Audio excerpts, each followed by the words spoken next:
À quelques mois de la fin du mandat du président Patrice Talon, l'heure est au bilan. Après un tour dans plusieurs départements du pays, le constat est sans équivoque. Les réalisations sont palpables. À Komé, commune située à 62 km de Cotonou, les infrastructures parlent d'elles-mêmes. Les projets réalisés dans cette localité sont visibles et transforment progressivement le quotidien des habitants. Aujourd'hui, on est en train d'assainir le vieux Komé avec ce projet PAVIC, Programme d'adaptation des villes au changement climatique. Le vieux Komé concerne les quartiers que sont Kandé, Nongo, Ongodé, Azanou, Djakoté. Il y a de cela 5 ans, après la pluie, vous ne pouvez pas aller dans ces quartiers-là. Mais aujourd'hui, avec l'assainissement, vous pouvez rouler à n'importe quelle heure pour aller dans ce quartier-là. L'éclairage est au point. Ces quartiers-là ont de placettes comme des sites touristiques. C'est chic, c'est beau. Toujours avec le projet PAVIC, ils ont reconstruit entièrement le CEG4 Komé. Je passe par ce canal pour remercier le président Patrice Talon pour tout ce qu'il fait pour le Bénin et principalement pour la commune de Komé. En ce qui concerne notre hôpital de zone, le président nous a doté d'une radio numérique. C'est un hôpital qui dessert 4 communes CBGH, Komé, Grand Popo, Bopa et Khouyogbe. Un peu plus loin, toujours dans le département du Mono, la commune de Lokossa bénéficie elle aussi des fruits de la politique du gouvernement de la rupture. Là également, des avancées notables sont enregistrées.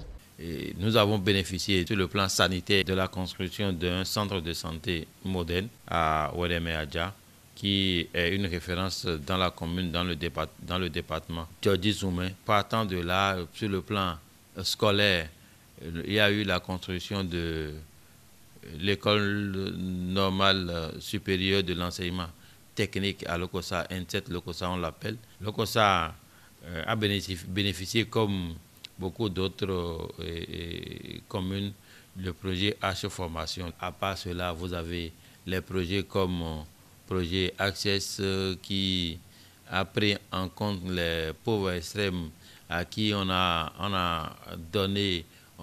fait un transfert monétaire chaque mois après avoir accompli une certaine tâche dans leur localité. Ça a sorti certains de l'extrême pauvreté pour venir certainement vers la pauvreté qui est en train d'être éradiquée. Vous voyez que le COSA ne peut que remercier le gouvernement à travers tout ce qui est fait. Ce n'est pas donné en 2016 qu'à la fin de la mandature, nous pouvons avoir tout ça à la main. Le COSA s'en sort avec beaucoup de réalisations pour lesquelles la population ne cesse de dire merci au président Talon et à tout son gouvernement. Le département du Koufo n'est pas en reste. Les communes telles que Aplaroué, Dogbo, Lalo et Khoulékomé ont vu naître d'importants projets d'asphaltage, entre autres aménagements structurants. À l'avènement de notre président Patrice Talon, en 2016, il a fait l'effort. Bitumage Moussakwe, Aplaroué, le Kosukwe, Sokukwe, Adjentime, Deve, Ouédémé, Lokossa. Vous avez vu, c'est une belle voie, une très belle voie. Et à l'heure où je vous parle, des réalisations sont aussi faites dans l'Alo. Et nous avons l'Alo, Madré, Lokoba, et l'Alo, qui est une voie en aménagement et pour le bitumage aussi. Nous avons une voie en terre sur 34 km. C'est depuis Bopa jusqu'à Dogbo, en passant par, bien sûr, le Bogo. Ces initiatives ont permis une nette amélioration des conditions de vie des populations. Au-delà de ces réalisations déjà achevées, plusieurs projets sont en cours pour renforcer le développement local et améliorer davantage le bien-être des citoyens.